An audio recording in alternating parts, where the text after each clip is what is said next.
Hi అండి. చాలా మంది స్వీట్స్ ని చాలా ఇష్టంగా తింటూ ఉంటారు కదా. ఎంత తిన్నా కూడా ఇంకేదో తగ్గిపోయింది అనేసి స్వీట్ షాప్ కి వెళ్లి రకరకాల స్వీట్స్ అయితే కొనుక్కొని తింటూ ఉంటారు కదా.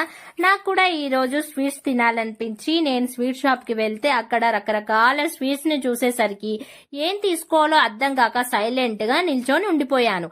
నిల్చొని వాటిని చూస్తుంటే కడుపు నిండిపోయిందండి. ఇంకేం తీసుకోవాలి చెప్పండి. నాకు ఏం తినబుద్ధి కాక రిటర్న్ ఇంటికి వచ్చేసాను. ఇంటికి వచ్చాక బ్రెడ్ కనిపించేసరికి స్వీట్ షాప్ కి వెళ్లి స్వీట్స్ ఎలాగో తెచ్చుకోలేదు. ఇంట్లో అయినా ఈ మలాయ్ బ్రెడ్ నైనా ప్రిపేర్ చేసుకొని ఫ్రిడ్జ్ లో పెట్టేసుకొని చల్లగా తినేద్దాం అనేసి ఫిక్స్ అయిపోయి ఈ మలాయ్ బ్రెడ్ నైతే ప్రిపేర్ చేసుకున్నానండి.